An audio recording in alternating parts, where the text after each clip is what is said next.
Troy Borg with a look at two devices in one video. So we're going to take a look at the Samsung Gear 2 and the Gear 2 Neo. Both of these are basically the same devices, but the Gear 2 Neo is $100 cheaper at $199. This is $299. Basically, this is cheaper because it lacks the 2 megapixel camera and it's made out of cheaper materials, plastic instead of more metal on the Gear 2. Now, these are no longer called Galaxy Gear, and that's because they're powered by Tizen, which is Samsung's alternative operating system to Android. Now, this also joins the Gear Fit device, which I've also reviewed, and the Gear Fit is kind of a combination smartwatch and fitness band, which is kind of a different form factor. But this is run by RTOS, or real-time operating system, as opposed to Tizen or Android. Now let's go and take a look at these specs, and pretty much we have the same specs except for the fact that this one does not have the camera, as you can see by that blank space there. So again, 2 megapixel camera on the Gear 2, a gyroscope, accelerometer, heart rate monitor, as well as an IR blaster for controlling AV equipment, which you're now finding on basically all Samsung devices.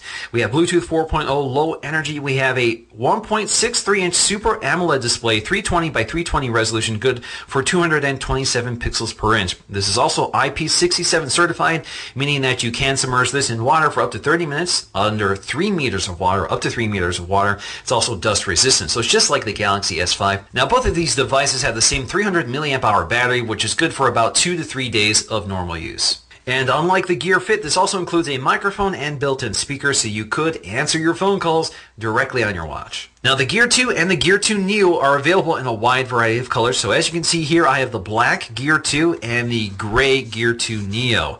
And the Gear 2 also has different metal colors. So this one is the silver one. You can also get kind of a copper color. Alright, so let's go ahead and unbox the Gear 2. I'm just going to slice the plastic tabs along the side here. At the tabs, I'm just going to lift the lid here.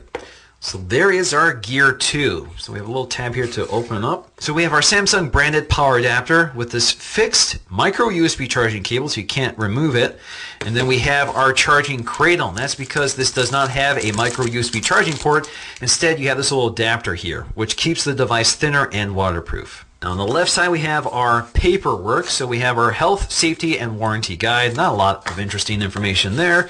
And then we should have our quick user guide, quick reference manual, which tells us how to use the device, how to charge it, etc. So we're going to explore that in this video. Alright, so let's remove the Gear 2. And as you can see, it's wrapped in plenty of plastic. It's got a nice hefty feel to it because it is made out of metal. Alright, so I'm just going to remove the plastic here, so you can see it completely wraps the band. Should also wrap behind it. Just going to pull the tab back here, and there we go. Now we have another piece of plastic covering the watch clasp, which no longer integrates the speaker as it did with the Galaxy Gear from last year.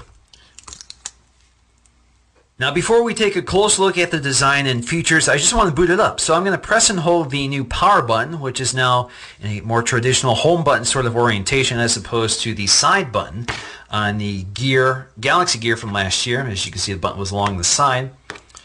You can see you get that boot animation, which is very similar to the Galaxy S5. Samsung Gear 2.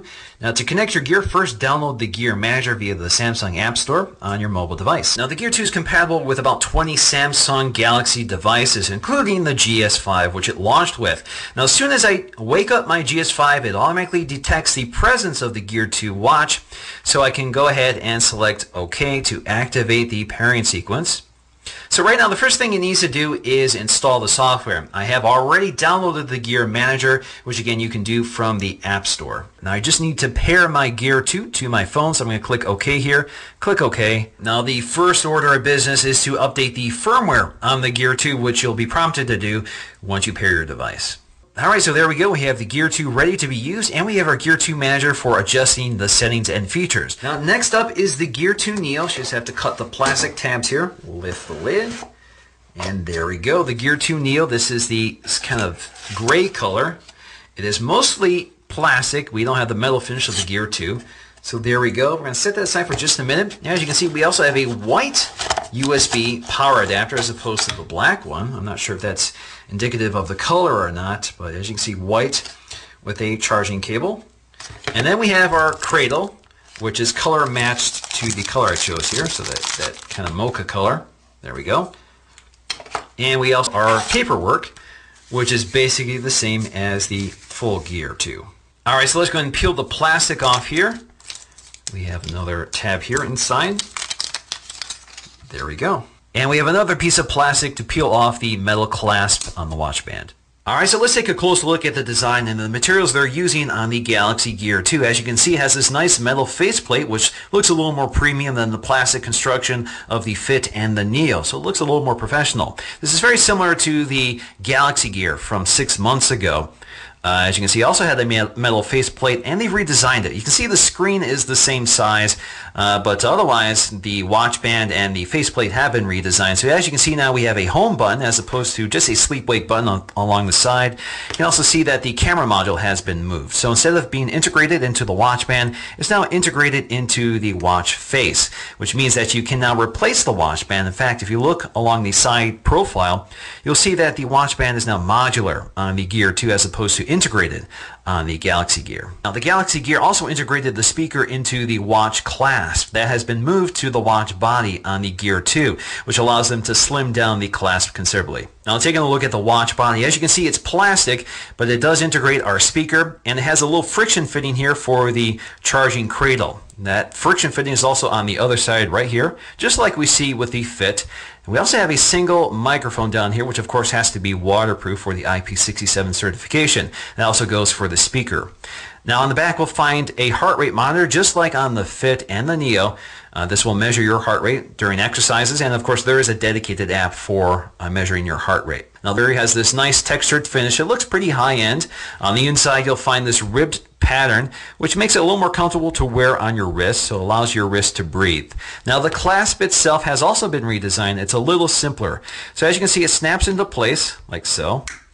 And then when you want to pop it off, you can do it that way. Now you can also resize it. As you can see, you have a pin right here. If you want to resize it, just pop the pin and slide it around. So if you want to make it a little more spacious, you can do so like that. Snap it into place, and you're good to go. Now getting back to the Neo, this is designed to the Gear 2, but it's entirely made out of plastic. So as you can see here, the front plate is pretty much the same design. It's just made out of plastic instead of metal. As you can see, it's also more monochromatic, so the watch band matches the color of the faceplate and the back panels. Now the home button is also different here. So you can see the home button is metal in this case, or at least it feels like metal. It has a nice texture to it, and it feels a little more raised than the what feels to me a smaller home button on the Neo. So this feels a little less tactile, a little harder to feel.